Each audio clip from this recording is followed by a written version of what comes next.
সন্দেশখালীতে ভোটের প্রচার কেউ করতে যেতে পারতো তৃণমূল ছাড়া আর কেউ। ফলে ওখানে লালু যা করেছিল এখানে তাই করছে। ফলে এদের ওই লালুর জমানাকে যেভাবে সরানো হয়েছে এই তৃণমূল জমানাটাকে সেভাবেই সরাতে হবে পশ্চিমবাংলায়। এবং বিহার যেভাবে তার পুরনো যে মানে কি বলবো দুর্নাম ঘুচিয়ে আজকে একটা উন্নয়নের রাস্তায় রয়েছে, ভারতীয় জনতা পার্টি পশ্চিমবাংলাকে সেই রাস্তায় নিয়ে যাবে। প্রত্যেকটাই অ্যাবসলিউট আইওয়াস, এগুলো কোনো গুরুত্ব আমাদের কাছে নেই। আমাদের যে মর্যাদা নষ্ট হয়েছে ফিরিয়ে দিতে পারবে মর্যাদা? এমনিতে আমাদের নিয়ে গোটা সর্বভারতীয় ক্ষেত্রে হাসাহাসি হয়। অন্যান্য রাজ্যগুলো এগিয়ে যায়, আমরা এগোতে পারি না। ওরা বলে যখনই বাইরে যায় ক্যা হুয়া আপকা বাঙ্গাল কা, এই উত্তরটা দিতে পারি না। একরাশ লজ্জা এরা আমাদের উপহার দিয়েছে। এখানে মেসি হলো এইসব কাণ্ড হলো, তারপর তো হায়দ্রাবাদে গেল কী হয়েছে, তারপর তো মুম্বাই গেল কী হয়েছে, দিল্লিতে কী হয়েছে, কিচ্ছু হয়নি। এখানে এটা হলো কেন? এখানে এইটা হলো কারণ এখানে প্রশাসন বলে কিচ্ছু নেই। এখানে এটা হলো কেন? কারণ অযোগ্য লোকেদের ওখানে বসিয়ে দেওয়া হয়েছে প্রশাসনে। তারা নিজেরা নিজের দায়িত্ব না পালন করে মেসির সঙ্গে কিভাবে জড়িয়ে ধরে ছবি তুলবে, এটাই ওরা প্রধান লক্ষ্য ছিল। আরে নিজের পরিবারের বাইরে যারা প্রশাসন চালায়, পরিবারটা গুরুত্বপূর্ণ নয়, প্রশাসনটা গুরুত্বপূর্ণ তাদের কাছে। এ যেন পরিবারটাকেই নামিয়ে দিয়েছে প্রশাসনের, পরিবারকে রক্ষা করার জন্য যেন প্রশাসন ঝাঁপিয়ে পড়েছে। দ্বিতীয় কথা, আমার মনে আছে সেদিন আমি একটু সল্টলেক গিয়েছিলাম, ফিরছিলাম, কিন্তু ওখানে যে সিচুয়েশন ছিল গাড়ি করে আসতে পারিনি, ছেড়ে দিলাম গাড়ি, মেট্রোতে গেল। যোগাভিত্তি যে মানে সল্টলেক স্টেডিয়াম মেট্রো স্টেশন আছে, অনেক ছেলেরা উঠেছিল, মেসির টি শার্ট পরা, কেউ গালে আর্জেন্টিনার পতাকা ইয়ে করেছে ইত্যাদি। আমার দেখে সত্যি খারাপ লাগছিল।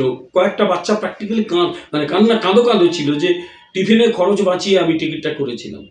কেউ বলেছে আমি কলেজের টাকা দিইনি, আমার এই সেমিস্টারে টাকাটা বাকি আছে। তারপর আমরা কি দেখলাম, মেসির বদলে এই রাজ্যের কিছু মন্ত্রীকে, এই এক মন্ত্রীকে এবং অন্যান্যদের তারা ছবি তুলছে। ওরা দেখতে এসেছিল, মেসি তো খেলতে আসেনি, দেখতে এসেছিল এখানে। আমার মনে আছে ছোটবেলায় পেলে এখানে খেলে গেছে, কই এসব তো কিচ্ছু হয়নি। পেলে এখানে খেলেছে কসমস ভার্সাস মোহনবাগান।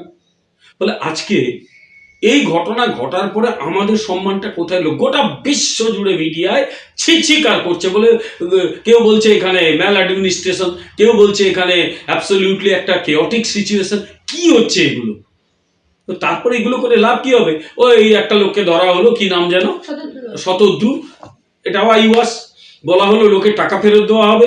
আরে লোকের টাকা ফেরত দেওয়া হবে, টিকিট আছে সব, কেউ টিকিট বিলি করেছিল, টিকিট বিলি হয়েছিল, সেগুলো টাকা ফেরত পাবে। আর একটা অ্যাবসলিউট মিথ্যে কথা, কারোর টাকা কিচ্ছু ফেরত দেওয়া হবে না। আর সবচেয়ে বড় কথা, সেদিন পুলিশ প্রশাসন শুধু ফেল করেনি, সেদিন পুলিশ প্রশাসন তার মানে কি বলবো একজন নেতৃত্বহীন সেটা নিজেকে প্রমাণ করেছে।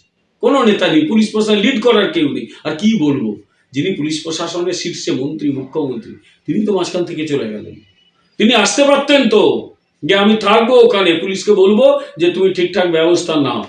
উনি যদি আসতেন তার ইমেজ বাড়তো। কিন্তু এই যে বললাম না, কপাল যখন খারাপ হয় সব ভুল করতে থাকে। সত্যি কপাল খারাপ এদের, ফলে ভয় পেয়ে গেছে এরা প্রত্যেকে। বলে আজকে কাকে কি শোকজ করলো এগুলো সবার কিচ্ছু যায় আসে না।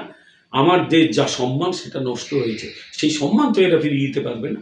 এই কষ্ট করেছে ছেলেগুলো, টিফিনের খরচ বাঁচিয়ে, নিজের আবেগে মেসিকে দেখতে এসেছিল, তাদের পয়সাও এরা ফেরত দেবে না। একটা বোতল 200 টাকা বিক্রি হয়েছে, যেখানে জলের বোতল নিয়ে প্রবেশ করা যায় না, সেই জলের বোতল আবার বিক্রি হয়েছে। এর মানে কি? আচ্ছা, কর্পোরেশন তো অনেককে প্লাস্টিকের প্যাকেট দেয়, সেগুলো দেওয়া গেল না। জলের বোতল কি কাজে লাগতো? কর্পোরেশন তারও তো প্লাস্টিকের প্যাকেট দেয়। ইয়েতে দেখেছি বইমেলায় প্লাস্টিকের প্যাকেট থাকে, মাঠে বোতল নিয়ে। আচ্ছা, সেই বোতল কেউ যদি ছুঁড়তো কি হতো তখন? মেসির দিকে কেউ বদমাইশি তো করতেই পারতো, কেন কি হতো তখন? গোটাটাই বোঝা যাচ্ছে অ্যাডমিনিস্ট্রেশন নেই, ম্যাল অ্যাডমিনিস্ট্রেশন, প্রশাসনহীনতা। ফল যা হবার তাই হয়েছে। ফলে এই অযোগ্য লোকগুলোকে না সরাতে পারলে পশ্চিমবাংলায় কোনো মুক্তি নেই।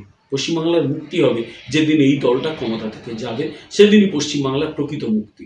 একটা কথা বলি, এই সরকার যখন দায়িত্ব নিয়েছিল অনেকের অনেক আশা ছিল। আশাটা কি? যে 34 বছরের সিপিএমকে দেখে থেকে মানুষ ক্লান্ত হয়েছিল, এবং সিপিএম এর অন্যায় অত্যাচার দেখে মানুষ ক্লান্ত হয়ে পড়েছিল। মানুষ চাইছিল নতুন কেউ আসুক। কেন লোকে সিপিএমকে পছন্দ করতো না? কারণ তারা মনে করতো তারাই হচ্ছে রাজা বাদশাহ, সবার বাড়ির খবর রাখতো, কে বাড়িতে মাছ দিয়ে ভাত খায় না মাংস দিয়ে ভাত খায় সেগুলোও খবর রাখতে হতো। আর সবচেয়ে বড় কথা, যে সিঙ্গুর আর নন্দীগ্রামে দেখিয়ে দিয়েছিল যে সিপিএম নিজের স্বার্থে কোন লেভেলে পৌঁছে যেতে পারে।